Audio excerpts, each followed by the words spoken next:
Desde los orígenes de la civilización, el peor enemigo del hombre ha sido el hombre. No se ha conocido epidemia o catástrofe natural que haya causado tanta ruina y muerte como la que nos hemos causado los hombres a nosotros mismos. Las guerras, las tiranías y las dictaduras son las cicatrices humanas más vergonzosas de la historia de la civilización. Venezuela, el país más rico de América Latina, vive una desconcertante transformación política y social a partir de 1992. Un carismático caudillo militar fue el protagonista de este tiempo. Yo dificulto que hoy en verdad haya en Venezuela una persona que se acueste con hambre. Nos hemos dejado entrampar en caracterizar a los sistemas políticos por lo que dice el caudillo. No debe haber pobreza en Venezuela. Y para ello yo sigo comprometiendo mi vida. Nunca he visto un país que colapse completamente. Colapse desde el punto de vista económico, colapse desde el punto de vista social, colapse desde el punto de vista político, colapse en las instituciones. Tenemos que llegar a cero miseria, a cero pobreza en los próximos años. No es fácil.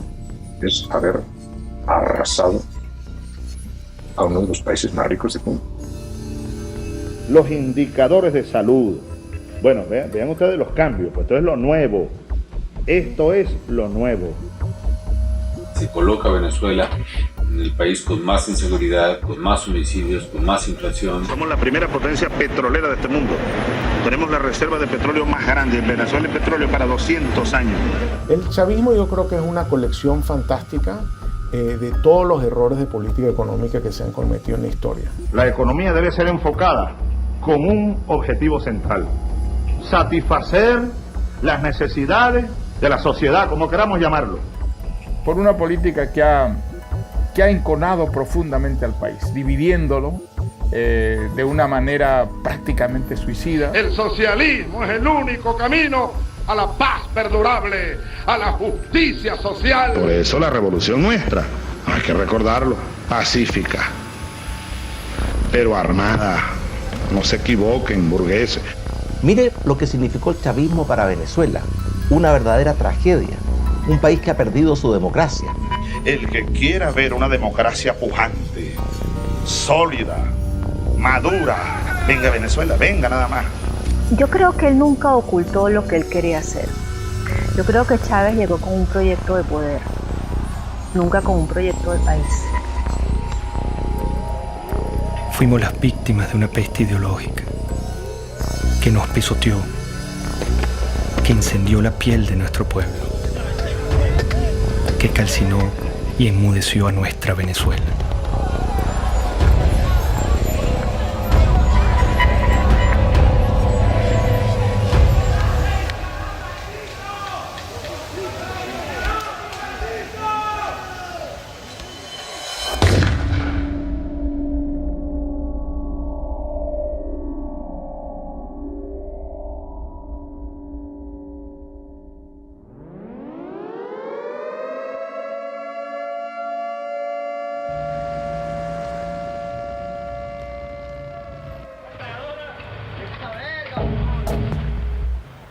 Al filo de la medianoche del 4 de febrero de 1992, Venezuela era sorprendida con un sangriento golpe de Estado. Un grupo de militares intentó asesinar al presidente Carlos Andrés Pérez para hacerse del poder. La ira militar latinoamericana se volvía a pronunciar. Compañeros, lamentablemente, por ahora, los objetivos que nos planteamos no fueron logrados en la ciudad capital. Es decir, nosotros acá en Caracas no logramos controlar el poder. Ese no fue su primer discurso. Su verdadero discurso lo había pronunciado horas antes con una refriega de balas y de tanques. Aquel militar había disparado su delirio de poder sobre la cabeza de Venezuela.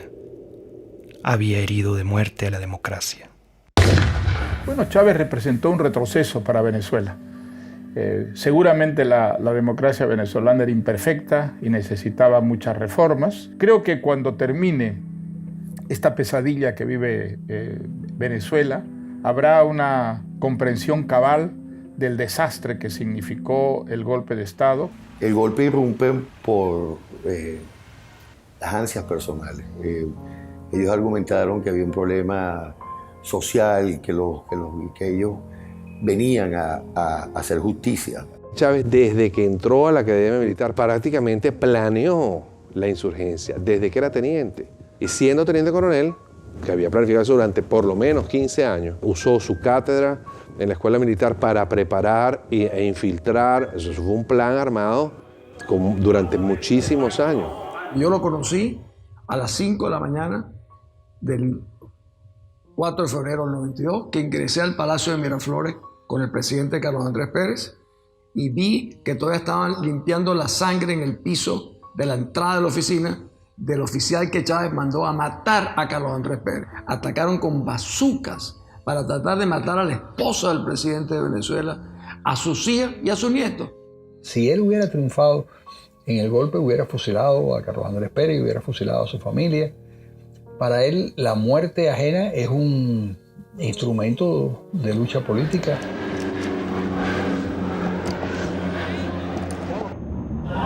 Este es un boletín extraordinario de El Observador. Ustedes pueden observar en este momento cuando uno de los aviones Bronco intenta lanzar cohetes exactamente en este momento está cayendo uno de los cohetes cerca del Palacio. En estos momentos, señores, ustedes pueden observar cómo acaba de caer un cohete cerca del Palacio de Miraflores. Parece que una de las partes del Palacio de Miraflores sí sufrió bastantes daños, uno de los muros. Yo fui días después del 4 de febrero a Miraflores, vi todas las balas en todos lados. Y después me tocó ser ministro durante el 27 de noviembre, donde vi los asesinatos en el Canal 8, el set de crímenes que cometieron también ahí. Era el regreso del golpismo a Venezuela, era el regreso del militarismo, que tanto daño nos han hecho, tanto el golpismo como el militarismo. Hugo Chávez, como tantos otros tiranos, asaltaba la historia dando 2 golpes de Estado. Centenares de venezolanos asesinados, la mayoría de ellos con disparos en la cabeza, marcaban el principio de una era. Lo volaron. Rafael Caldera fue uno de los fundadores de la democracia en Venezuela. Fue presidente y senador vitalicio. Al día siguiente del golpe de Estado, su enemistad con Carlos Andrés Pérez y su propia soberbia lo hacían justificar la matanza.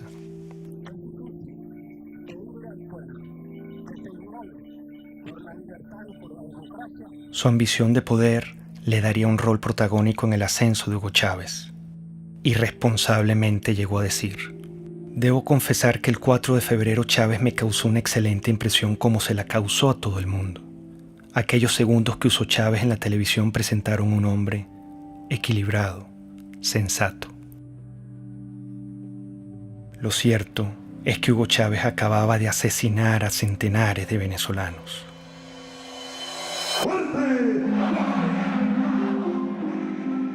Con la finalidad de conformar un movimiento político que logre conquistar la presidencia de la República, el comandante Hugo Chávez, uno de los líderes de la asonada militar del 4 de febrero del año 92, se incorporó hoy a la vida cívica luego de que el presidente Rafael Caldera le otorgó la libertad. Esta generación militar que tomó el camino del sacrificio, se forjó en el Fuerte Tiuna, en los cuarteles militares, va a demostrarle a los politiqueros venezolanos cómo se conduce un pueblo hacia el rescate de su verdadero destino. Le dieron un sobreseguimiento a los golpistas y ni un solo venezolano le levantó su voz. Eso es un indicador de que no sabíamos lo que era la democracia. Y las democracias se defienden con uñas y dientes. El movimiento bolivariano revolucionario 200 va a la calle, a la carga, a tomar el poder político en Venezuela.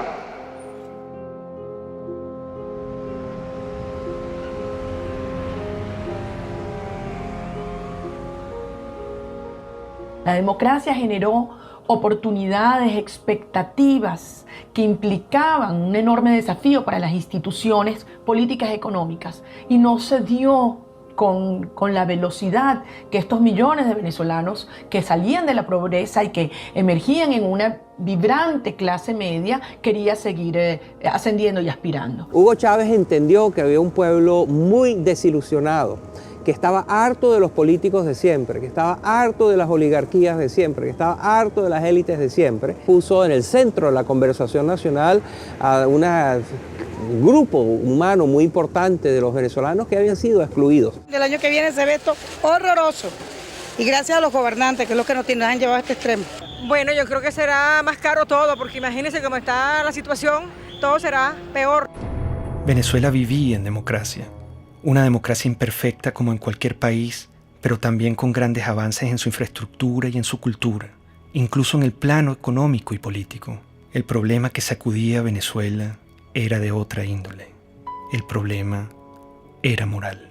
Empieza la declinación de la corrupción, el centralismo, la incompetencia, las élites que miraban desde atrás y querían obviamente servirse del gobierno, pero no querían servir en el gobierno. En mi opinión, fueron los empresarios venezolanos, fueron los medios de comunicación venezolanos y fue la cúpula política venezolana la que trajo a Chávez. Había un hartazgo con la clase política, había un hartazgo con los partidos principales, había un hartazgo con la dirigencia. Bueno, yo creo que el año próximo va a ser un poco difícil, puesto que la perspectiva que nos está dando el gobierno es porque vamos a tener que apretarnos más el cinturón de lo que tenemos. Venezuela padeció momentos críticos de corrupción en el pasado. Quedó una tierra fértil para que llegara un Mesías. Chávez logró comunicarse directamente con el pueblo venezolano. Chávez es el hombre que realmente nos va a ayudar a llevar la democracia como tiene que ser. Es el hombre que estamos esperando para que transforme nuestra patria. Las grandes causas que traen a Chávez son las mismas que en todos estos regímenes. Y es que la democracia, que siempre, en casi todos los casos, tiene una presencia previa. La República del Weimar precede a Hitler, el presidencialismo italiano precede a Mussolini. Sí, hay una presencia, una democracia previa. Esa democracia previa no lleva el liberalismo, el individualismo a todos los rincones del país. La clase política no había entendido que la democracia hay que alimentarla, hay que cultivarla, hay que cuidarla permanentemente. Comenzó a decaer. Esos 40 años de democracia fueron los primeros y los únicos 40 años en los que Venezuela estuvo gobernada por civiles. Un sistema democrático que logró una serie de avances de éxito para la población venezolana, pero en sus últimos años, yo diría en sus últimos 10, 15 años, empezó un debilitamiento. Y un debilitamiento que yo lo puedo identificar cuando empiezan los procesos de reelección presidencial. Eso castró el futuro y la modernización de la democracia al truncar las nuevas generaciones que pudieran ascender a dirigir las distintas organizaciones políticas. La gente se cansó. El chavismo llega, creo que por un desgaste de la clase política, sabiendo que en muchos de nuestros países lo que tuvimos durante muchos años fue el bipartidismo. Lo cual ha llevado a la gente en muchos países a buscar una solución distinta, un outsider, como decimos esto.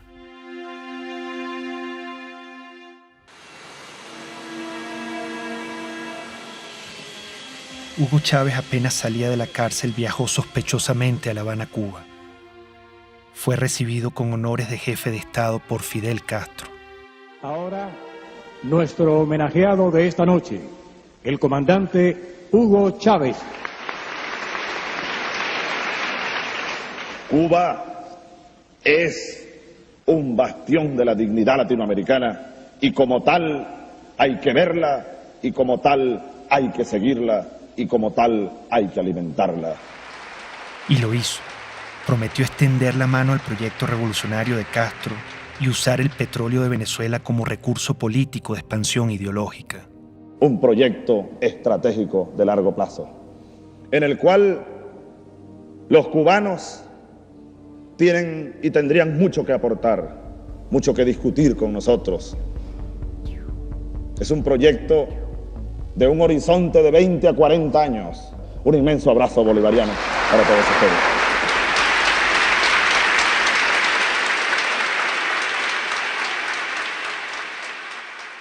«20 años más tarde, todo estaba claro. Ese era el Chávez que no quisimos ver ni escuchar. Hugo Chávez es una creación de Castro en un país que tiene el momento adecuado. Ya lo había intentado antes con la guerrilla, penetrar con la guerrilla, y va fracasando en muchos modelos.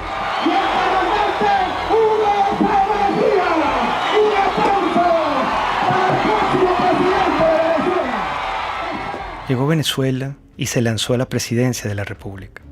Recorría el país en su Volkswagen rojo para mostrar que venía del pueblo. Los venezolanos pronto olvidaron al militar asesino. Con su magnetismo y carisma, engañó intencionalmente al país. ¡Qué grande es el pueblo de Venezuela! Nos hemos dejado entrampar en caracterizar a los sistemas políticos por lo que dice el caudillo y no por los resultados reales. Para defender un pueblo masacrado, expropiado, mancillado y humillado por esas cúpulas políticas que le expropiaron el derecho a la vida. Lo que hubo es una retórica que ilusionó a mucha gente en favor de los pobres, en favor de la igualdad. El populismo de Chávez es embelezador, sabe enamorar a la ciudadanía. Cuando Chávez se vuelve candidato presidencial, bueno, entonces él dice que él es un tipo muy moderado, que él no es socialista, que él no es comunista, que él no va a cerrar ningún medio de comunicación. Yo no soy socialista, no, yo creo que ya el mundo de hoy, la América Latina que viene, requiere un salto adelante. ¿Para usted Cuba es una dictadura o no es una dictadura? Sí, es una dictadura. Lo que Chávez proponía no era una cosa militar, él proponía una cosa democrática, un modelo basado en la tercera vía de Blair. Aquí hay un modelo de transición de 5 líneas. Yo te la dejo y espero pues las críticas y los aportes. Esa no es la tercera vía, esa es la vía venezolana. Pero la referencia de tercera vía es porque estamos buscando una economía humanista y un sistema político que sea democrático verdaderamente, que atienda al ser humano, Granier, que sea humanista, decimos.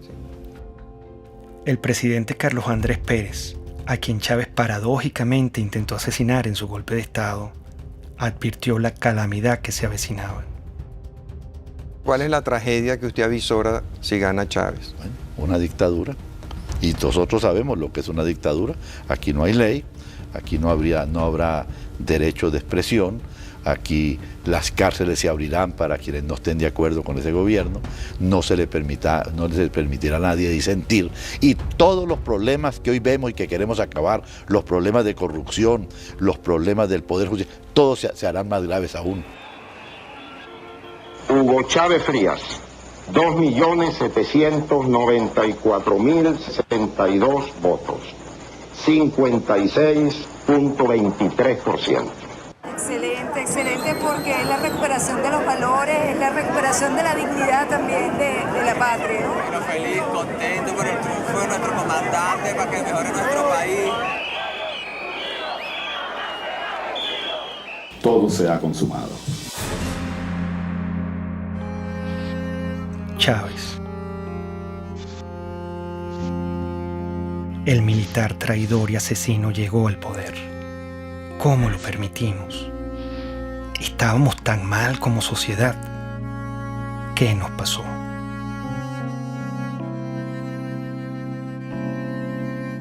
Cuando yo conocí a Hugo Chávez, yo le dije, te advierto una cosa, lejos de ser tú la solución, tú eres la encarnación del problema de Venezuela.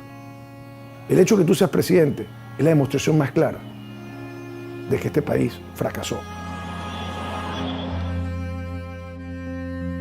Yo no creía que pudiera tener éxito. Lo que oía del propósito, el propio juramento de la Constitución, me parecía de un adanismo esencialista muy peligroso.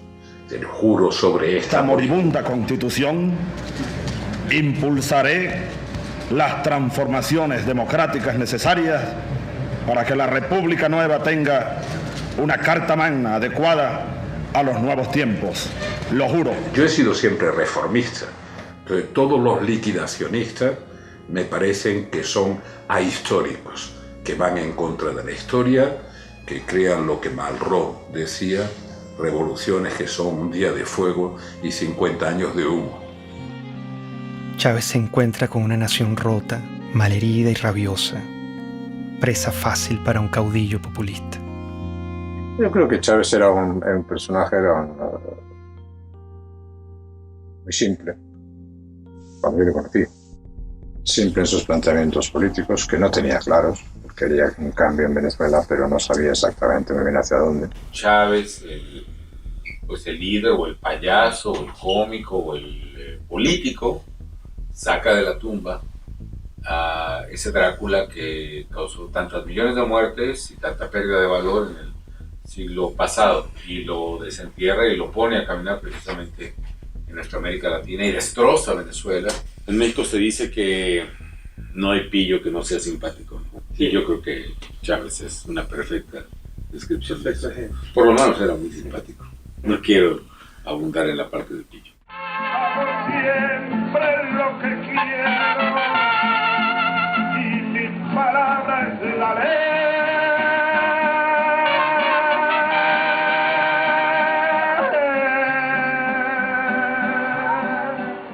Sin duda, carismático. Muy venezolano, muy simpático. Un hombre carismático. Líder carismático. Pero sigo siendo Chávez.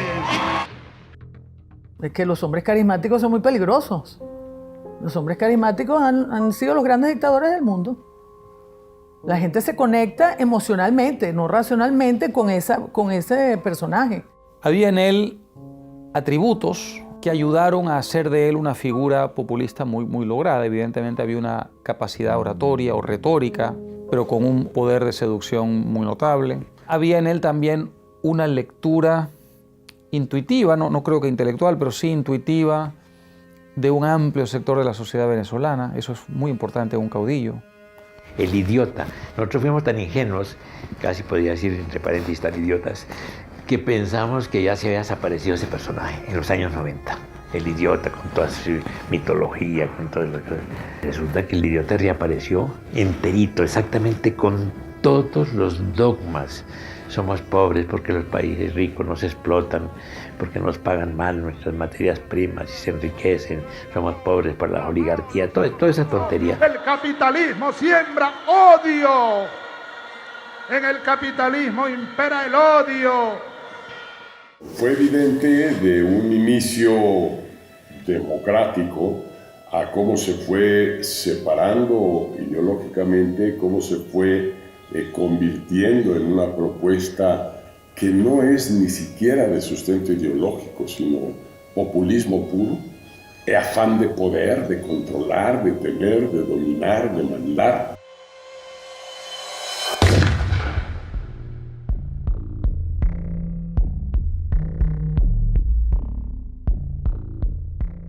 Menos mal que surgió en su momento y a tiempo la Revolución China. Menos mal que existió Mao Zedong.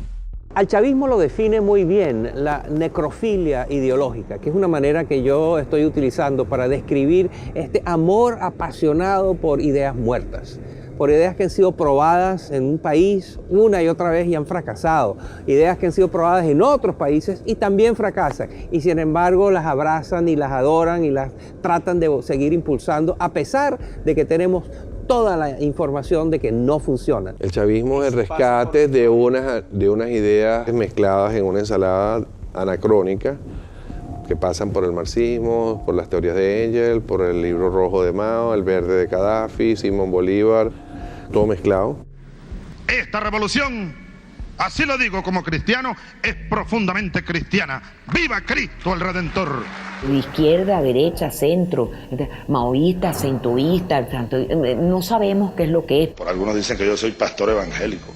Palero, santero, católico, cristiano. Marxista no soy porque no me formé en el marxismo. Es una nueva forma de caudillismo militar. Y también soy marxista.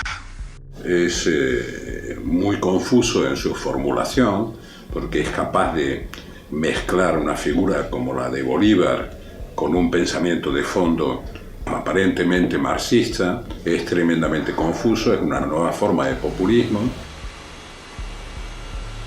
El hombre desde siempre había sido un comunista. Entendía qué es lo que tenía que decir o no decir en cada momento para que, digamos, su mensaje calara en una mayoría de turnos. Venezuela tiene un gran potencial siderúrgico y debe ocupar cada día más mejores puestos a nivel mundial, a nivel americano. Cuando ya empezó a tener, digamos, la sartén agarrada por el mango, entonces se quitó todas las caretas y mostró su verdadera faz. Y si insisten, le quitamos los camiones y los convertimos en transporte de alimentos, chicos. Se lo damos a los consejos comunales. Y Mendoza que vaya a hacer no sé qué, lo que le dé la gana, a denunciarme en la OEA, en la Corte Celestial, donde le dé la gana. Se fue apartando claramente de los principios más elementales de lo que es un gobierno democrático. La legalidad fue desapareciendo poco a poco, reemplazada por el poder omnímodo, ¿no es cierto?, de la voluntad del caudillo. Sin una visión clara o conocida, Chávez estaba decidido a transformar a Venezuela a su imagen y semejanza. Comenzaría por la Constitución. El Estado está caotizado, esa es una realidad. Para transformar el Estado necesitamos urgentemente una Asamblea Nacional Constituyente, no hay otra alternativa. Con la Constituyente del 99, Chávez empezó a mostrar su talante autoritario y personalista. El mismo militar que había dado 2 golpes asesinando a centenares de venezolanos, se empeñó ahora en aniquilar la única república civil y democrática que habíamos tenido los venezolanos. No vayan, compatriotas, ustedes a cometer el error que cometieron los que habitaron esta casa durante 40 años. Y ya no les pertenece. Eso hay que recordarlo. Esta casa, desde hoy, es la sede de la Asamblea Nacional Constituyente. Como un pésimo augurio de lo que iba a venir, el mismo día de la votación ocurrió la catástrofe natural que hoy recordamos como la tragedia de Vargas. Si la naturaleza se opone, lucharemos contra ella y la haremos que nos obedezca.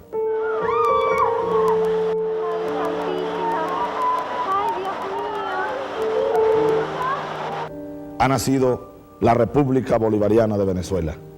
Quiso Dios hoy que una tragedia enlutara a la nación venezolana precisamente en el día de su renacimiento. Qué cosas, ¿no?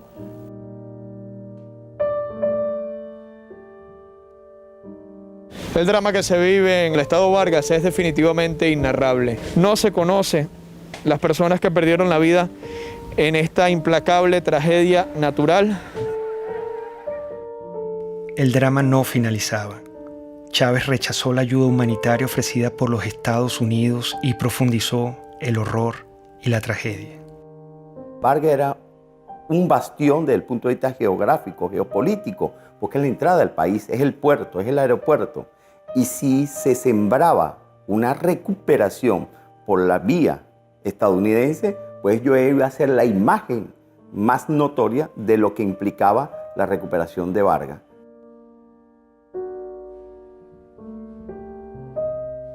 Realmente Fidel Castro influyó totalmente en las decisiones que tomó Chávez con respecto al deslave. Chávez no podía concebir en ningún caso nada que contradijera lo que ya se encaminaba del proyecto con Fidel. Con la tragedia de Vargas, Chávez mostró su desprecio por el venezolano y su único interés, el poder. Renombraría a Venezuela, reescribiría la historia, cambiaría la hora y la forma del escudo nacional y le impondría una nueva estrella a la bandera. Todo era una nube ideológica. Su mentor lo guiaba.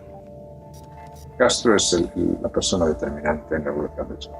Castro vio que Chávez le daba al castrismo y a Cuba la gran oportunidad soñada. Es decir, lo que no logró el castrismo mandando a Che Guevara a invadir y a conquistar militarmente Venezuela, la idea histórica que siempre ha tenido el castrismo de que Venezuela debía ser un territorio dominado por el castrismo, en todo caso como fuente de suministro de petróleo, y fundamentalmente como punto de expansión para sus políticas en América, se haya echado. Un líder joven lleno de vida, al quien le quedan por delante grandes tareas que realizar, hasta la victoria siempre. Y ahí Fidel lo agarra, lo seduce y le vende la idea del socialismo y de lo que él había aprendido de los soviéticos, que era la construcción de un Estado autoritario, totalitario, basado en las premisas de la Unión Soviética. ¡Viva el comunismo! ¡Здравствует коммунизм! ¡Patria o muerte! ¡Родина или смерть! ¡Мы победим!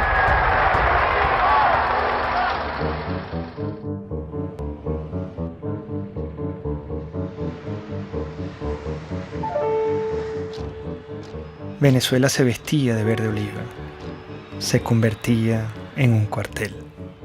Revolución socialista, vaya general Canelones, patria socialista o muerte. ¡Venceremos! La figura de teniente coronel es, digamos, la primera vez que tiene autonomía para comandar tropa. Por eso se le dice el comandante. Es netamente de una misión de tropa, de dirigir tropa, de ordenar a la tropa y de llevar a la batalla militar a la tropa. Los movimientos totalitarios de izquierda se meten en tu cuarto. No puedes ir a comprar lo que te da la gana, no puedes educar a tu hijo como tú quieras, no puedes viajar, no puedes tener tus documentos, no te permite tomar ninguna decisión libremente. Él dijo, la revolución es pacífica pero no pendeja, porque los tanques, los aviones, los fusiles y los cañones de las Fuerzas Armadas están al servicio de la revolución. Porque de ahora en adelante tendremos generales, almirantes, oficiales y tropas revolucionarios, antiimperialistas, socialistas y chavistas, para que les duela más. Yo era presidente de PDVSA, hablé con él sobre el tema y le dije, caramba, presidente, mire, me preocupa mucho lo que usted dijo, porque las Fuerzas Armadas no están al servicio de ninguna parcialidad política.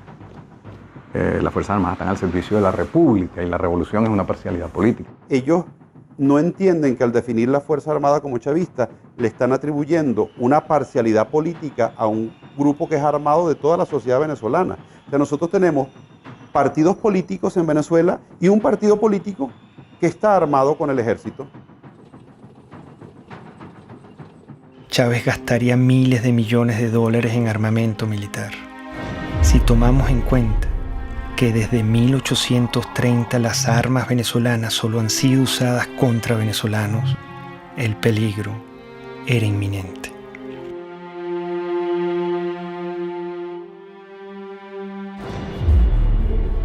El precio del petróleo, cerca de $100 el barril. Desde nuestro punto de vista es un precio justo.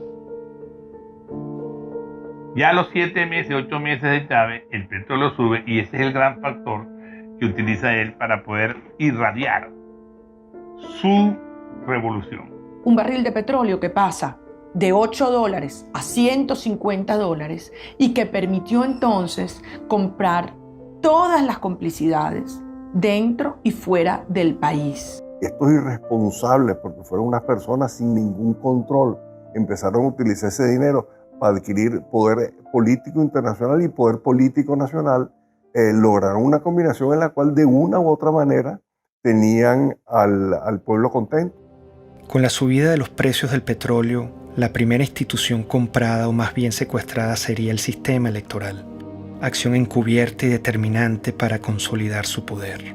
Nosotros, todos los rectores del Consejo Nacional Electoral, estamos constitucionalmente en la obligación de defender a la institución. La primera jugada maestra fue en el sistema electoral. Pusieron al frente del Consejo Electoral a Jorge Rodríguez, un psiquiatra experto en manipulación de masas y en manipulación de la verdad. A partir de entonces, nunca más en Venezuela hubo una elección libre y transparente como se conoce en las democracias del mundo entero.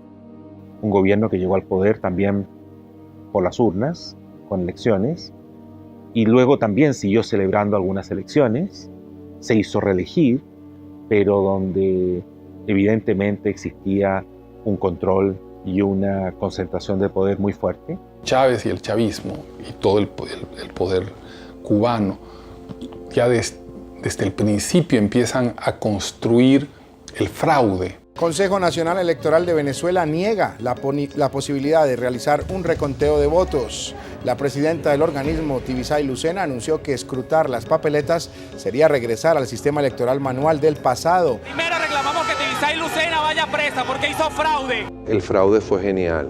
La forma como lo armaron fue genial. Y la razón por la que era imposible detectar era porque el fraude no fue hecho generalizado, sino puntual. Cada mesa tenía una forma de hacer el fraude en esa mesa. Uno no puede esperar nada de un régimen que lo controla todo y poner tus esperanzas en lo electoral.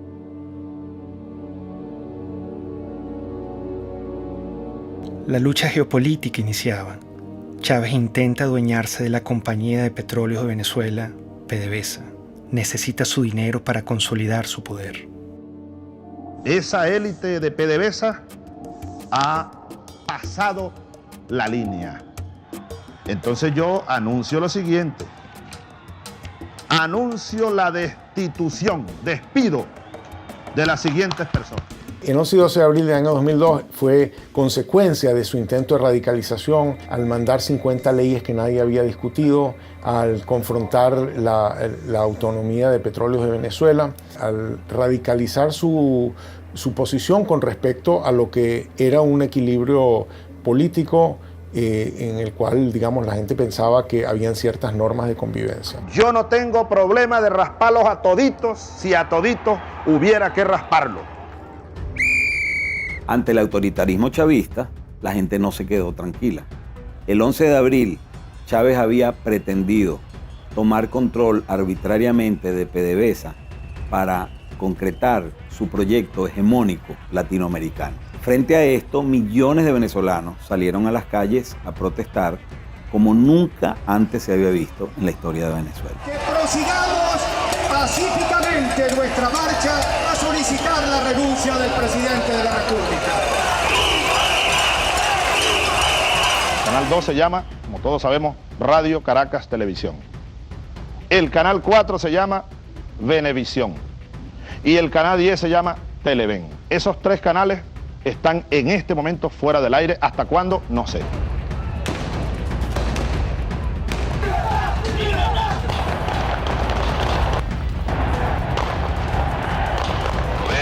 La aplicación del plan Ávila.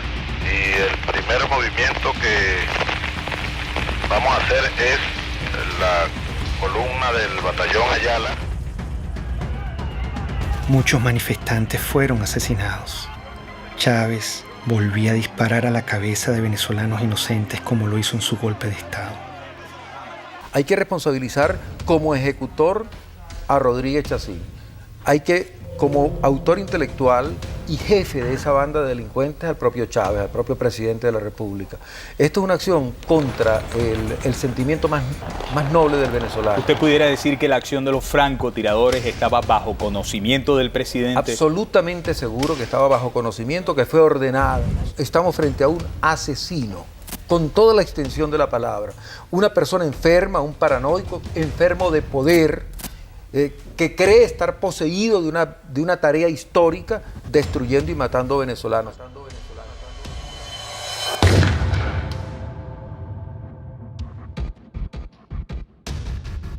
La certeza de que el país estaba encaminado hacia los peores pasos posibles me llegó el 11 de abril de 2002, porque era un país en el que el odio, el resentimiento y la violencia se habían enseñoreado ya, y se habían enseñoreado desde el poder contra la ciudadanía. Y esto va sobre todo a los empresarios nacionales, los productores nacionales. Algunos andan metiéndoles miedo que si yo les voy a quitar la tierra que tienen, las vaquitas que tienen, no les vamos a quitar nada, les vamos a dar.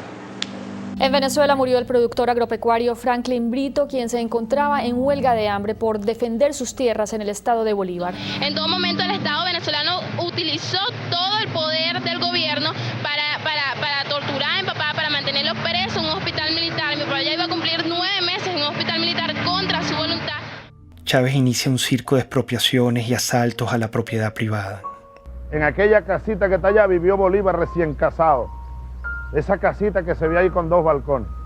Y ahí lo que están en unos negocios, exprópiese. Él expropia y no produce y además quiebra a los que están produciendo. Si tratan de parar la producción, les expropio todas las plantas de procesamiento de arroz.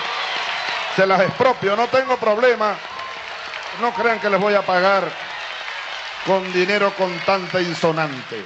Si Chávez sobrevolaba en helicóptero una zona agrícola y Chávez se asomaba a la ventana y decía, ¿de quién son esas tierras que están ahí? Están bien buenas esas tierras. Bueno, al día siguiente esas tierras estaban expropiadas. Entonces ahora yo les digo, yo estoy interesado en comprar y vamos a nacionalizar el Banco de Venezuela.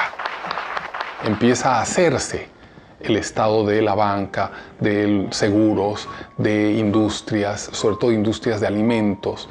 Las va destruyendo y deja al pueblo de Venezuela sin comida, con el cuento de que el empresario es un hereje, que no tiene virtudes. O sea, vuelve a un discurso muy, muy antiguo, maniqueo, de buenos y malos. Que están explotando a la clase media sobre todo, porque ellos, los privados, casi no construyen viviendas para el pueblo. No, ellos siempre hacen es viviendas de alto costo para la clase media y la exprimen a la clase media, la exprimen. Cuando yo veo que Hugo Chávez Frías dice que comenzaría el proceso de expropiación, ya lo habían hecho con algunas empresas, y que había que atacar la empresa privada, y dije, ay, ¿qué es esto? Cambió el rumbo totalmente, pero el Hugo Chávez del 2000, del 98, ese no era el Hugo Chávez Frías, y ahí están todos millones de venezolanos, creímos en una esperanza. Esa esperanza se sepultó porque yo lo viví en carne propia. El daño económico que se le ha causado a la sociedad venezolana, que podría ser hoy día uno de los países más prósperos del mundo, después de haber tenido el boom de los precios del petróleo. Y sin embargo es un país que está arruinado, con un crecimiento negativo gigantesco, con desabastecimiento, con pobreza, con angustia, con desesperanza. Frente al atropello, una mujer lo encaró. Por favor. ¿Cómo puede usted hablar de que respeta al sector privado en Venezuela cuando se ha dedicado a expropiar, que es robar? Este es el momento de darle respuestas al país, a las más de 180.000 madres y mujeres que en estos 13 años han perdido a sus hijos, a sus esposos, a sus padres, y a los cuales no se les ha hecho justicia. Esto es lo que yo hablé desde el fondo de mi alma, del corazón, del estómago. Yo estaba hablando por eso, por las más de 100.000 mujeres que han perdido un ser querido y que nunca le han ni siquiera pedido perdón o dado el pésame, de las amas de casa que ya se peleaban por un litro de leche. Es lo peor que ha pasado porque antes uno no estaba así. Uno tiene que hacer cola para comprar pañales, para comprar leche, para comprar comida. Uno aguanta hambre, pero como uno le dice a un bebé que no puede comer, todo se va en comida.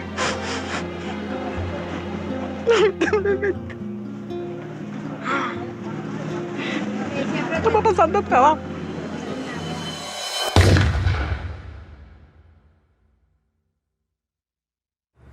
Esta gente todo lo que ha hecho es irracional. Si hubieran tenido algún economista sensato que les hubiera dicho, esto no se puede hacer. El trueque. Y al final todos salimos ganando. ¿Saben cómo se llama eso? Socialismo. No, aquí no estamos produciendo para ganar dinero. El chavismo yo creo que es una colección fantástica de todos los errores de política económica que se han cometido en la historia. En los libros de texto están llenos de cosas que el mundo ya ha aprendido a no hacer. Pues el chavismo las ha hecho todas. Venezuela tiene el peor desempeño económico del mundo. En este momento no hay país que tenga una caída del producto más grande que la de Venezuela, no hay un país que tenga la inflación más grande que la de Venezuela, no hay un país que tenga la escasez más grande que la de Venezuela. Bueno, la situación económica no está bien. Nosotros vendíamos pollo, pernil, hervido, todo eso. Esto funcionaba bien. De repente, todo se fue para abajo. La situación del país está terrible, lo que provoca es llorar. Todos roban, todos. Todo es una corrupción total. El chavismo es un fenómeno político difícil de explicar a quien no ha estado en Venezuela y a quien no lo ha vivido. Y exacerbó al límite nunca imaginable uno de los grandes males de nuestra historia, que es la corrupción administrativa. Y entonces los que uno vio que llegaron aquí, como decía Chávez, con las patas en el suelo, hoy son grandes potentados, grandes millonarios. El único camino a la justicia es el socialismo, no es el capitalismo, no es ese canibalismo que se quiere implementar en el Estado. Ministro, ¿no es contradictorio hablar de capitalismo cuando usted tiene una corbata de Louis Vuitton, unos zapatos Gucci? Yo no sé qué, claro que no es contradictorio, porque yo quisiera que Venezuela produjera todo eso y entonces yo comprar todo lo que se produzca aquí y no tener que importar el 95% de los rubros que consumimos. Hicieron un negocio como jamás se ha visto. Pues.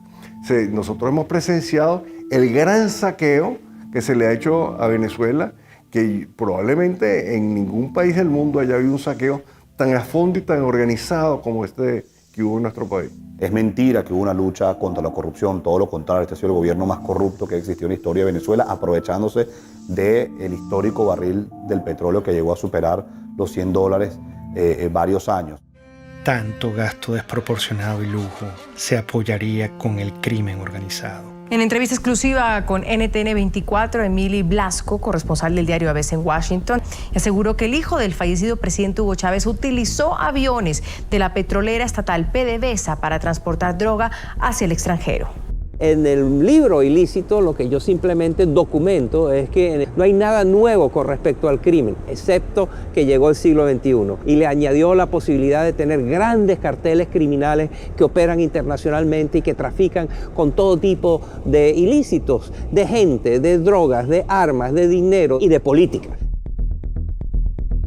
El chavismo es un proceso por el cual el lumpen, los sectores delincuenciales de una sociedad se apoderan del poder. No son los intelectuales que uno soñaba en el marxismo-leninismo que se apoderaban del poder. Son los sectores más delincuenciales de la sociedad. Y por eso son tan audaces, por eso pueden ser tan crueles. Y por eso tienen un hambre de poder que no respetan amigos, que no respetan a quienes los han apoyado. Que yo voy a gobernar con los mejores, con los más capacitados. No tengo compromisos partidistas, ni personales, ni particulares con nadie. Chávez lo que hizo fue, para preservar el poder, crear varias bandas de pandillas. Y estas pandillas tienen distintos jefes. Y eso explica la estratificación, eso explica por qué Venezuela se convirtió en un narcoestado, cómo Venezuela se convirtió en un sistema cleptocrático. Cuando la gente me dice este es un estado fallido, yo digo es un narcoestado criminal fallido. El ministro de Interior, Justicia y Paz, Miguel Rodríguez Torres, indicó que las maletas contenían 1,3 toneladas de droga, una de las incautaciones más grandes que se han hecho en Francia. De acuerdo con Rodríguez, un total de 22 venezolanos han sido detenidos, de ellos 8 son militares. Este régimen que con las dos manos, la izquierda y la derecha, robaba, destruía, también tenía geopolíticamente dos manos. La mano petrolera, la mano negra, la mano fuerte, y la mano blanca de la cocaína que venía de Colombia y se redistribuía de Venezuela. Conforme va debilitándose la mano negra, la mano petrolera, pues hay más necesidad de la mano blanca. En México se discute y se debate si al Chapo Guzmán lo extraditan a Estados Unidos. En Venezuela el Chapo Guzmán sería ministro. A través de este medio de comunicación, Lindsay Salazar, quien es uno de los hombres importantes de la seguridad que tuvo Diosdado Cabello, denunció que el presidente de la Asamblea Venezolana sería el líder del Cartel de los Soles, una banda de narcotráfico internacional que tendría entre sus miembros a varios militares venezolanos. Diosdado Cabello es oriundo también del estado donde yo nací también. Era un muchacho muy humilde del pueblo del Furreal, pero la ambición desmedida de este señor se convirtió a tal magnitud que con el Pollo Carvajal, general narcotraficante vinculado al Cartel del Sol, que hacía lo que le ordenaba Diosdado Cabello, impulsaron y protegieron el narcotráfico en Venezuela. Es una cosa terrible lo que voy a decir, pero esto ha funcionado más como una banda delincuencial que como un sistema político. Por eso es tan difícil explicárselo a la gente de fuera. Venezuela se convirtió en un narcoestado. Jueces, ministros, diputados, incluso la familia presidencial era acusada y encarcelada por ello. Los índices de criminalidad se desataron.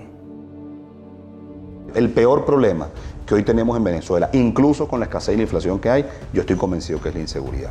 Es la inseguridad que es la consecuencia del 98% de impunidad. Una impunidad que protege a las bandas organizadas, una impunidad que protege a aquellos que tienen granadas, que tienen fusiles, que andan en vehículos blindados. Estamos presos y con temor. Tenemos mucha inseguridad, muchos malandros en la calle que nos callan.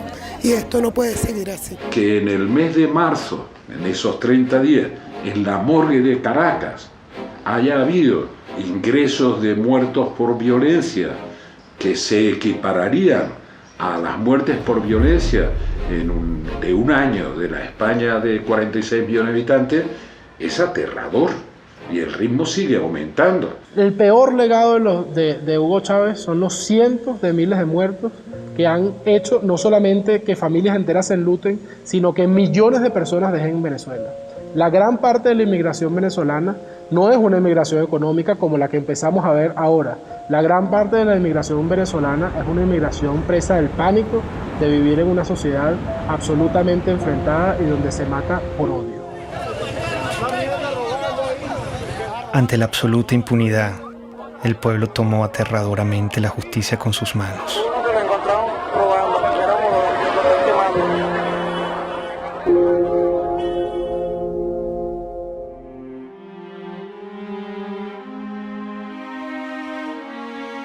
En la lógica totalitaria no existen argumentos, existen posiciones e intereses. Y está la revolución y lo que le conviene a la revolución, y están los enemigos de la revolución y lo que le conviene a los enemigos de la revolución.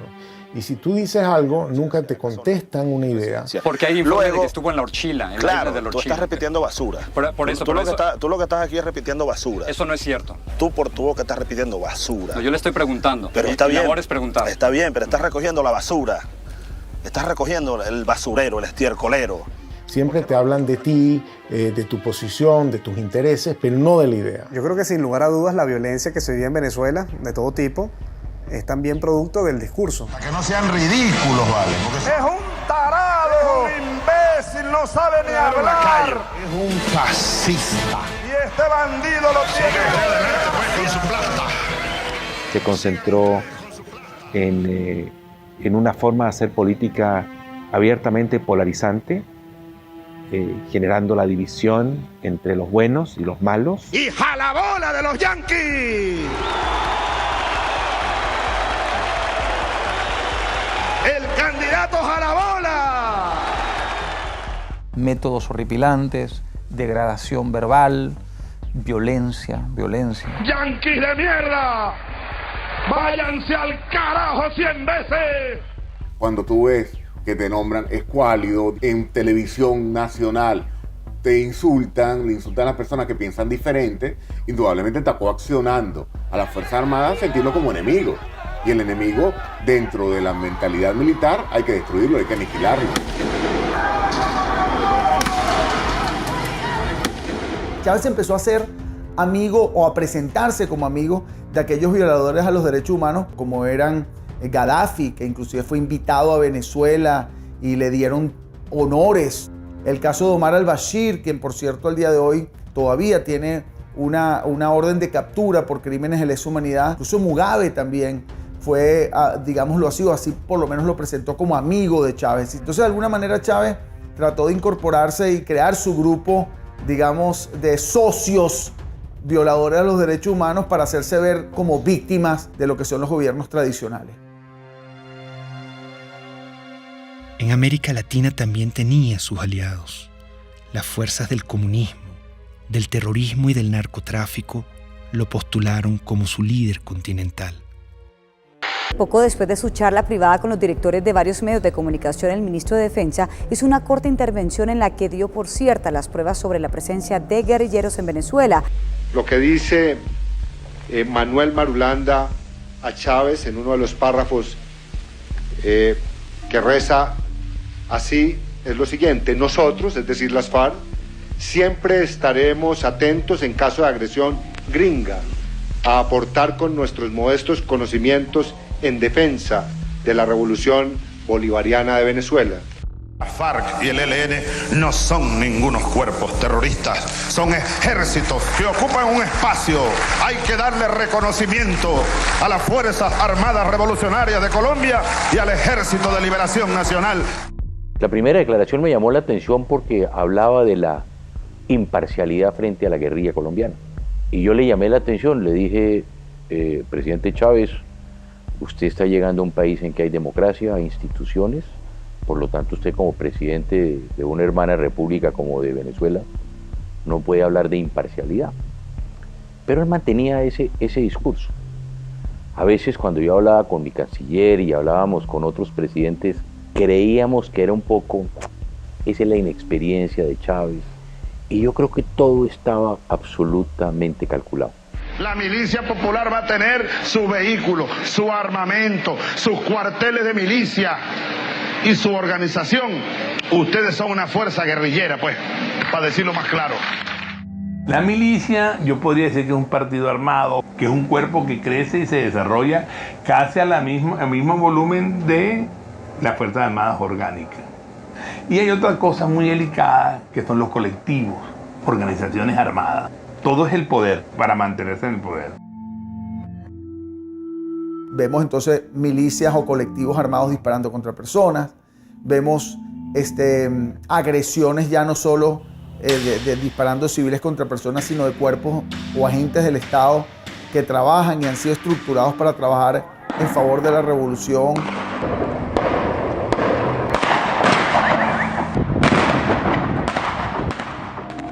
Se dispuso a controlar hasta la última conciencia.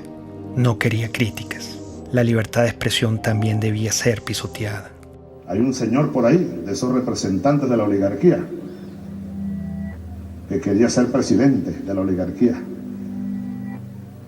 Y que luego esos gobiernos adecocopellanos le dieron concesiones para tener un canal de televisión. Estoy viendo la televisión, una cadena más, y me llama la atención el tono en el que está hablando delante de militares. Y ahí es donde él hace el anuncio de que él va a cerrar a Radio Caracas. No habrá nueva concesión para Radio Caracas Televisión. Se acaba la concesión. Ya está redactado la medida. Así que vayan preparándose, apagando los equipos, pues.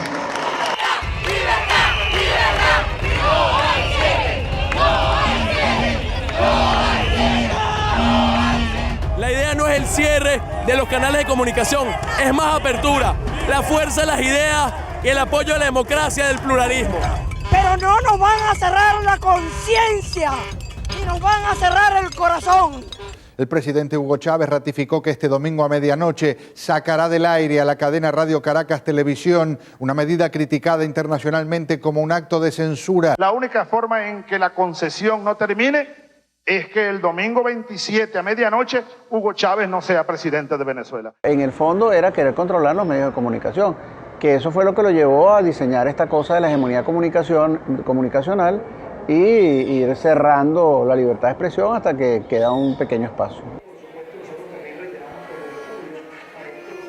Yo una vez leí que los jóvenes hacen política desde la indignación, ¿no? Yo creo que lo que nos motivó en el 2007 fue la indignación. Es como que vimos que se metieron en nuestra casa, te apagaron la televisión, ese momento fue muy dramático cuando se acabó la señal, fue algo que se metió en la vida de uno, no era tanto si Chávez era popular o no, sino que era ilegal y era inmoral y estaba malo y era inaceptable que decidieran por ti. No podemos ser ajenos a lo que pasa en el país, no podemos vivir en un cuadrito, libertad de expresión y estamos en la calle. Me motivó a mí en 2007, o lo que me llevó a dar un paso al frente para colocarme en la vanguardia, fue especialmente la libertad de expresión y muy específicamente el cierre de RCTV.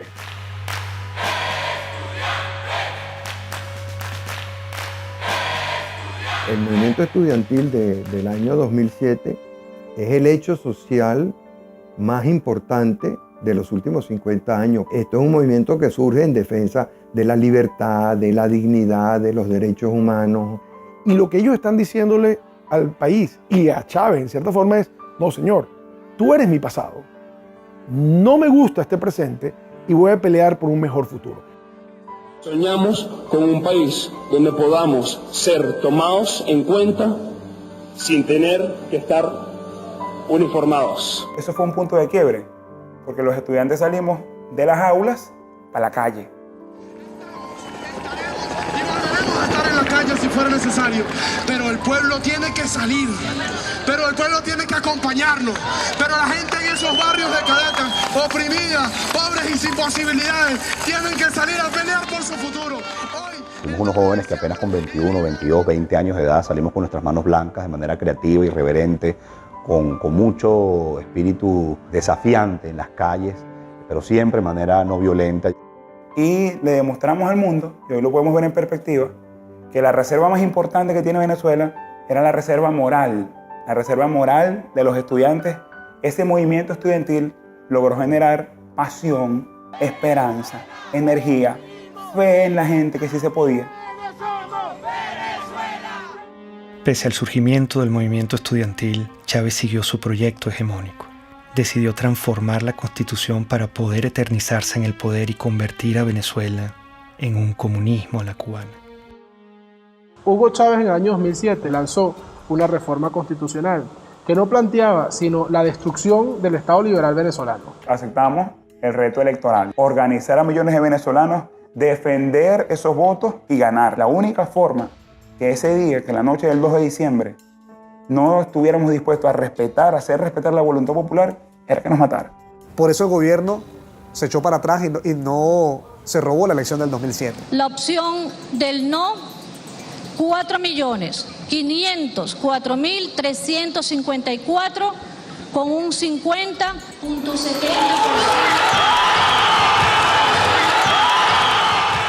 Hay un quiebre de ese proceso político.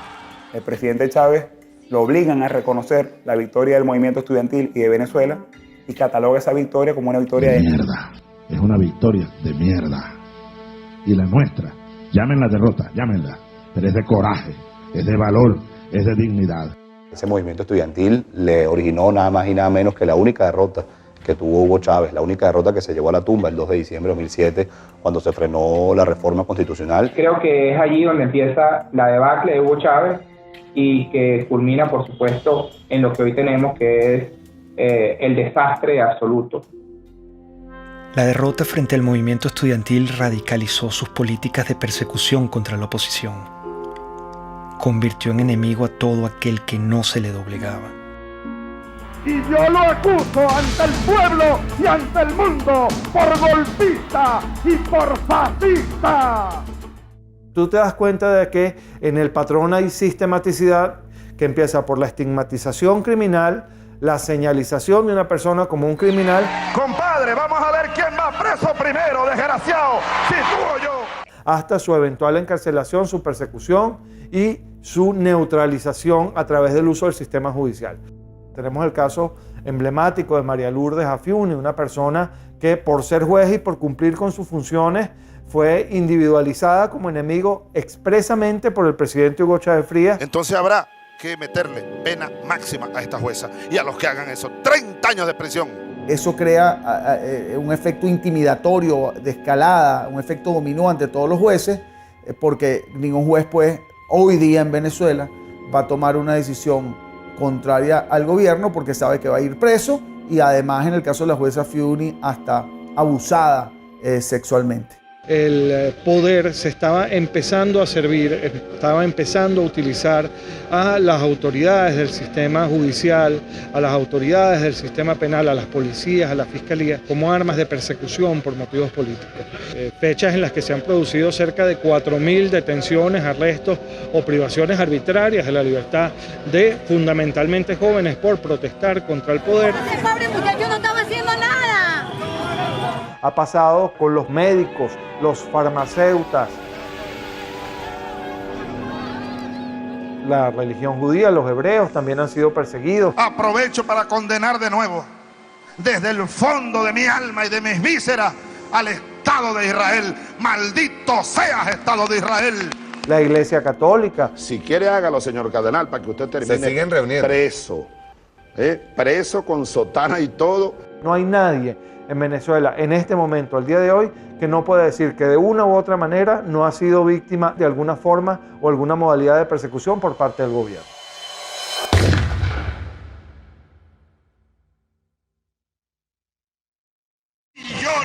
discurso de contrarrevolucionario y hay que barrerlo del mapa político venezolano. A mí me acusaban de todo lo que le acusaban. Pueden acusar a una persona contra el gobierno, conspiración, asociación para delinquir, terrorismo, financiamiento al terrorismo. Tú estás allí simple y llanamente porque piensas diferente. Simple porque te conviertes en una amenaza. Y al convertirte en una amenaza eres su enemigo. Y al convertirse en su enemigo te tienen que aniquilar, bien sea moralmente o hasta físicamente. Esta lucha, hermanas y hermanos, es por todo el pueblo de Venezuela, que hoy está sufriendo cola, está sufriendo escasez. Los jóvenes no tienen empleo, no tienen futuro por un modelo equivocado. Leopoldo es un servidor público que ama lo que hace, que es servir a la gente. Hoy está encerrado precisamente por eso, porque es bueno. Este gobierno lo que ha hecho es perseguir y dividir a los buenos. Persiguen lo que funciona, dañan lo que funciona, lo que es el verdadero venezolano. Primera autoridad civil es Antonio Ledesma en Caracas. Y se presenten 120 y tantos hombres que el modo como se llevan a Antonio Ledesma es para hacer una película. El ejercicio del terror como mecanismo de poder. ¿Por qué está Leopoldo López preso? ¿Por qué está preso Antonio Ledesma? ¿Por qué? Porque el mensaje que transmite la revolución es muy claro. El líder político que ordene una movilización de calle, no importa lo que sea, va preso. Que la comunidad internacional se pronuncia diciendo que eso es inconstitucional, que viola los derechos humanos. Está bien, ¿cuál es el problema? Esa es parte de la receta definida. Si te tienes que quedar aislado, te quedas aislado. ¿Cuál es el problema? Doy la orden de una vez, señor ministro de Defensa, ministro de Interior y los jefes de la policía. Me le echan gas del bueno y me lo meten preso.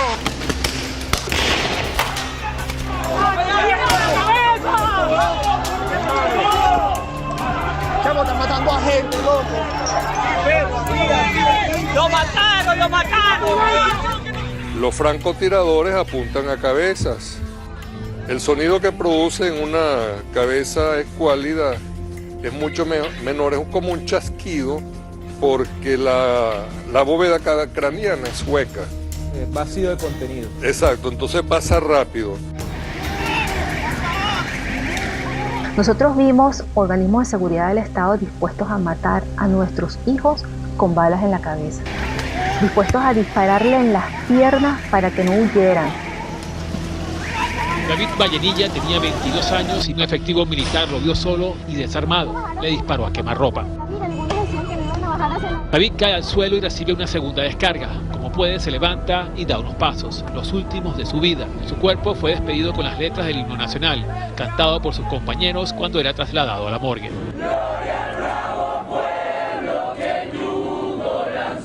Es la segunda muerte de un manifestante que es asesinado por militares delante de cámaras de televisión en menos de una semana.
En la conmemoración de nuestra independencia, intentaron asesinarnos. Intentaron acabar con la vida de parlamentarios electos por el voto popular. Unos golpes no son nada en comparación a los casi 100 jóvenes que han asesinado esta dictadura en Venezuela. Nosotros los diputados, si exigimos sacrificio, debemos estar dispuestos al sacrificio. Sí, los golpes nos duelen, pero no es más allá del dolor que sentimos cada vez que vemos que se nos deshace el país. La tortura ha sido en Venezuela sistemática porque Hugo Chávez hizo un guión con sus organismos de seguridad del Estado que todos siguieron los mismos funcionarios, los mismos métodos para lograr lo mismo, que es el control social, para castigar al disidente, para causarle más daño. No solamente estás preso, sino que además te torturo. Y bueno, los nuevos métodos de tortura, que son las torturas blancas, ¿no? Que se implementan en la llamada tumba.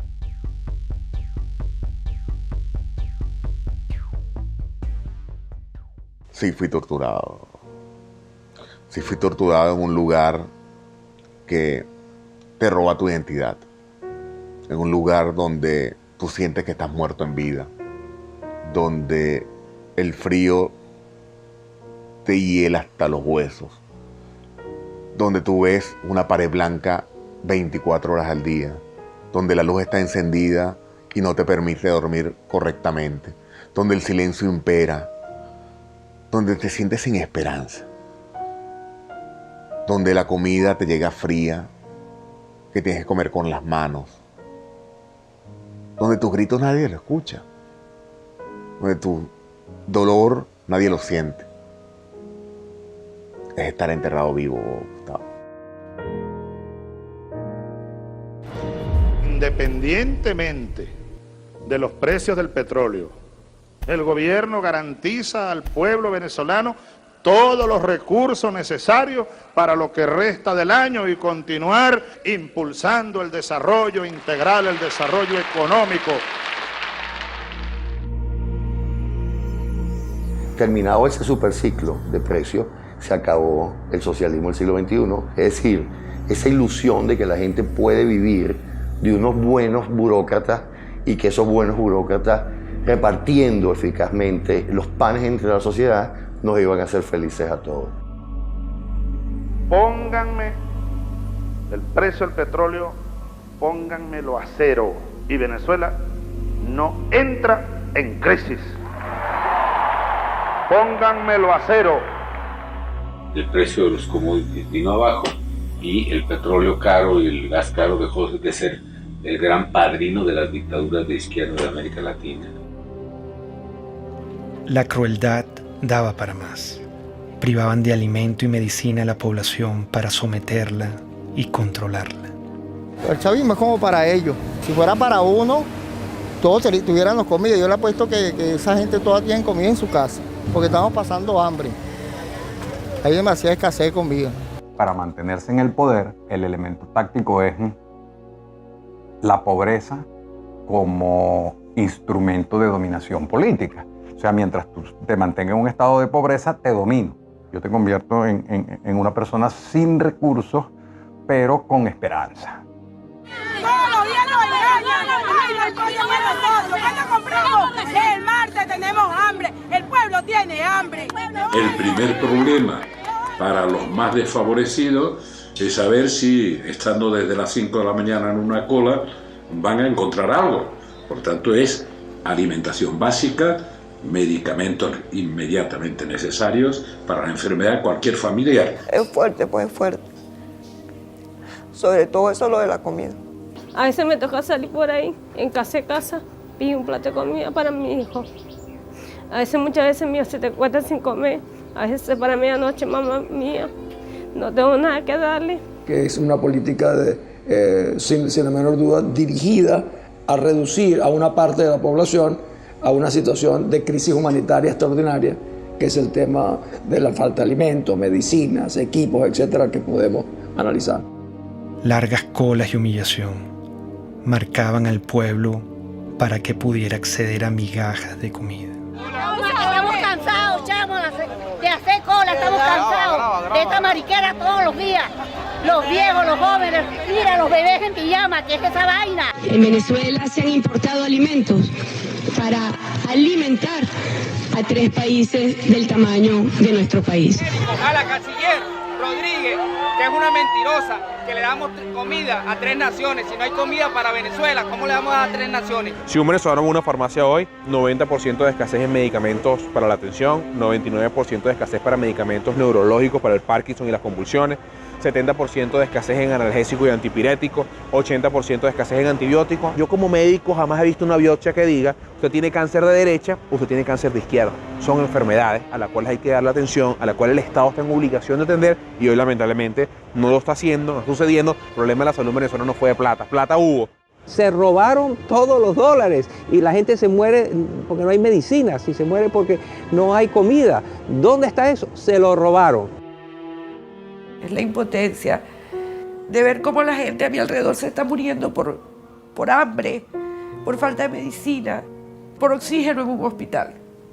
18 años que un régimen, porque esto no lo puedo llamar yo gobierno, destrozó el país. Se olvidó del pueblo y se olvidó que ese pueblo los puso en el poder y se olvidó que ese pueblo tiene necesidades.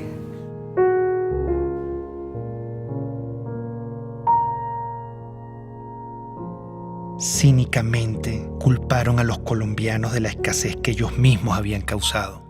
No cesa el número de colombianos deportados por parte de las autoridades venezolanas. Ya son 283 que han llegado aquí a la frontera colombo-venezolana en La Guajira colombiana. Es inimaginable lo que sucedió, es que estábamos viendo el holocausto. Cuando marcaban las casas, que era una casa que estaba revisada, o la R o la D, la R revisada y D revisada y demolerla, eso no se había vivido en América Latina. Y ver esos rasgos hoy en día, la persecución en esa semana, ver a los colombianos saliendo de Venezuela, era tanto igual o peor que ver a los de Siria o ver a los de Grecia en sus barcas o traspasando fronteras en Europa para buscar migrar hacia otros países. Cosas que nunca habían sucedido. Había un niño enfermo y el papá rogándole que lo dejara llevar al hospital y no lo dejaban y todo por ser colombianos. Yo no creo que eso sea justo que nos hayan sacado de allá así como unos perros, porque así fue como nos sacaron. No importa que andemos desnudos, no importa que no tengamos ni para comer. Aquí se trata de salvar la revolución. Las reformas que introdujo el comandante Chávez retrocedieron a Venezuela gradualmente hacia una dictadura en la que la libertad sufrió un terrible menoscabo. Con el chavismo, la libertad quedó despedazada. Todos los derechos humanos sin excepción fueron irrespetados y violados. El comandante ordenaba. Para retirarnos de inmediato de la tristemente célebre Comisión Interamericana de Derechos Humanos. Ya basta. ¿Hasta cuándo nosotros vamos a estar con esa espada de Damocles? A lot of dictatorships are very similar, and basically what you need in a dictatorship is to keep the very small number of people happy. That means that you're keeping a lot of people unhappy. Milosevic was very committed to destroy educated urban middle class in Serbia because he felt the real threat to his regime comes from these people. I was living in a country which was prosperous once. I ended up seeing people standing in the lines for bread, seeing parents desperate because they can't keep the medicine or, the food for their own kids. When you see the stores in Venezuela now, they remind me painfully on my childhood. I have an impression of the government that doesn't really care about the people. It's super happy being in their little corrupted circle. And they don't even look at the street. They live in some kind of the parallel world. El chavismo intentó plagar con su ideología al mundo. Una bacteria ideológica se inoculó en Latinoamérica y poco a poco fue creciendo hasta que se desarrolló una peste. Es la peste del siglo XXI. Es una enfermedad muy peligrosa porque es una enfermedad que ha cundido, yo te diría, hasta los huesos a un grupo importante de la población que no va a desaparecer. Conquistando una relación, yo diría, en muchos casos parasitaria, de gobiernos, algunos caribeños, otros de Sudamérica y Centroamérica. ¡Sí se puede! ¡Sí se puede! En muchos casos es la de Podemos. Podemos es una amenaza real para la democracia. Estamos hablando de personas chavistas comunistas que quieren acabar con el sistema democrático. Ser demócrata es expropiar, aunque os duela. ¿Qué es lo que haría un gobernante decente? Expropiar. A los bancos que están acabando viviendas les expropiaría y las pondría en alquiler social. Recordemos que la influencia económica de Venezuela, por ejemplo, cómo logró comprar conciencias, comprar voluntades, comprar adhesiones usando los petrodólares. Algo de eso hubo en Chile, pero afortunadamente no logró penetrar a la sociedad chilena. La sociedad chilena tiene muy claro que Venezuela es una tragedia. El que es chavista, no es que es like, o la mitad sí, la mitad no. Si eres chavista, chico, eres chavista, ¿vale? Si estás con Chávez, estás con Chávez. Si no estás contra Chávez. El chavismo se ve a sí mismo como la consagración de la salvación de Venezuela, como la segunda independencia. El chavismo se percibe así. Llegó y es para siempre. Chávez ya no soy yo. Chávez es un pueblo. Chávez somos millones. Tú también eres Chávez, mujer venezolana. Tú también eres Chávez, joven venezolano. Tú también eres Chávez, niño venezolano. Tú también eres Chávez, soldado venezolano. El caudillo es igual al partido, es igual al país, es igual a la historia, es igual al futuro. Entonces, él constituye las instituciones, la historia, la moral.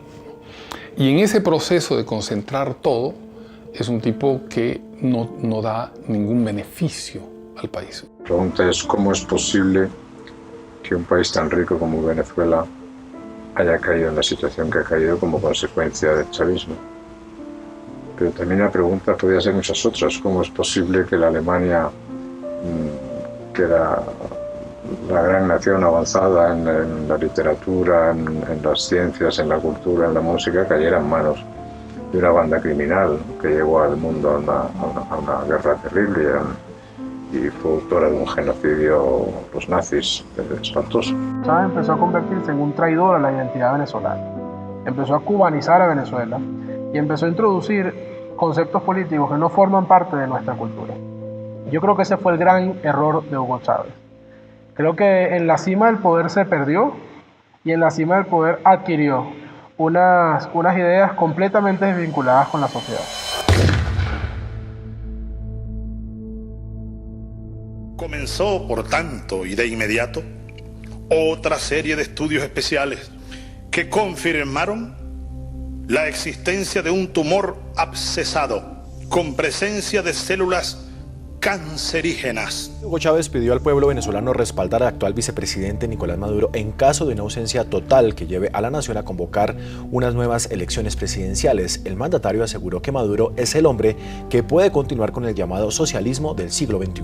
Si algo ocurriera, repito, que me inhabilitara de alguna manera, mi opinión firme, plena como la luna llena, irrevocable, absoluta, total, ustedes elijan a Nicolás Maduro como presidente de la República Bolivariana de Venezuela.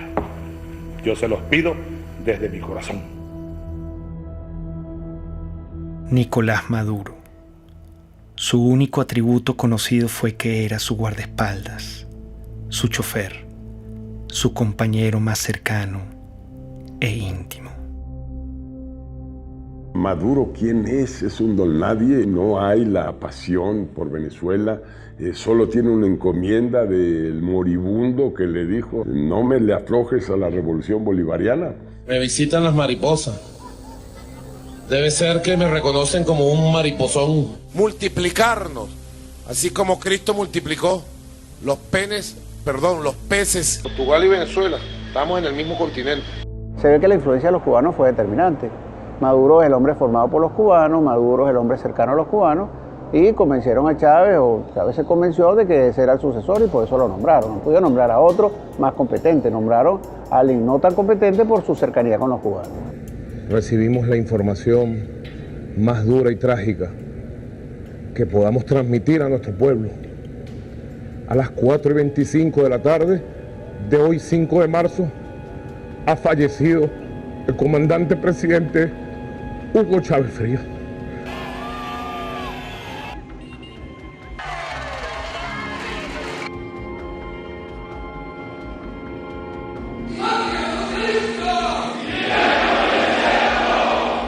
vaya en paz. Aquí nosotros seguiremos su misión.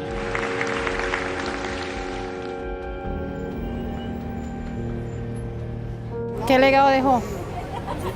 Lo que dejó fue el país destrozado. Eso fue lo único que dejó él. Corrupción, hambre, violencia, división entre familias. Ese es el legado de ese señor. Esta es una de las 7 plagas que cayó en Venezuela. Lo peor que ha existido en este mundo. Lo peor, esa es la desgracia más grande que tiene Venezuela. Haber llegado a ese hombre, estamos peor porque hay más muertos todos los días, más delincuencia, más escasez. O sea, estamos peor que un país en guerra. Nunca he visto un país que colapse completamente, que se desmembre la familia venezolana.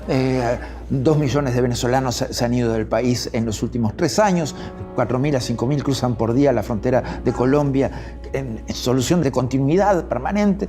Entonces, esa es la situación que vive hoy el país, no tiene nada que ver con la situación que vivía cuando Chávez asumió el poder.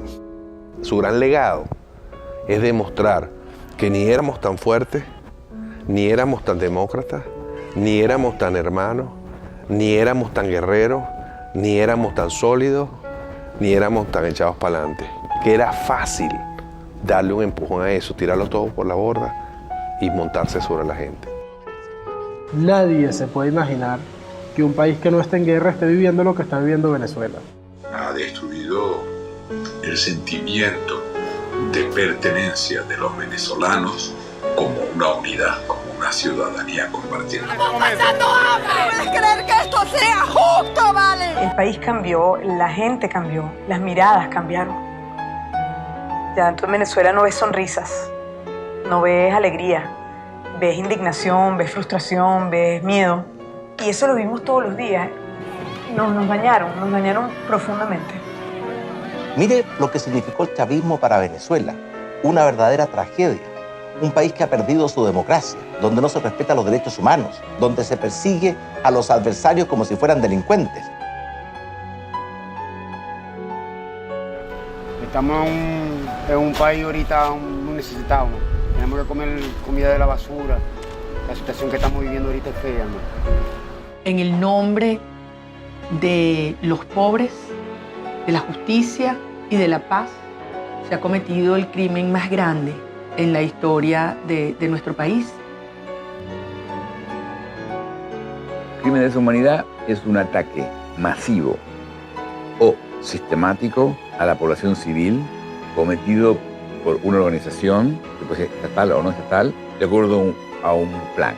La existencia de presos políticos, la tortura a esos presos políticos, la detención como instrumento político, la generación de violencia como instrumento político, la muerte de manifestantes u opositores. En todos los años del chavismo fueron 2.000 personas que fueron asesinadas, lo cual implica una utilización del asesinato como mecanismo de sujeción y de represión para sostener el aparato político bajo control.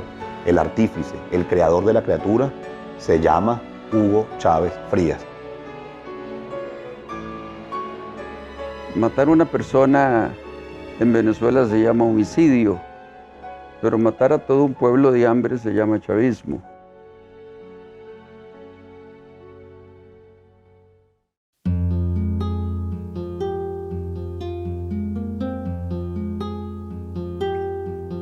La única forma de inmunidad que existe contra la peste chavista es la conciencia. Mientras nuestro aliento sea capaz de empañar una lámina de vidrio, tendremos fuerzas suficientes para luchar por la libertad.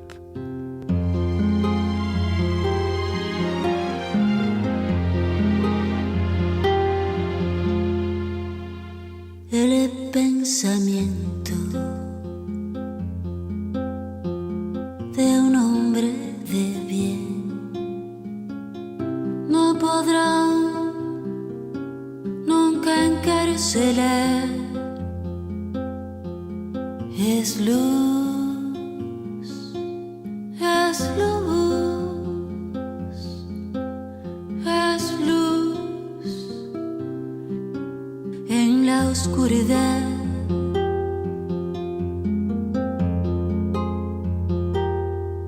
Dijo el poeta. supe ser que el destino es la libertad. Bala en el pecho, balas por detrás, bala en la frente, balas al andar, pero nuestro destino es la libertad, la libertad.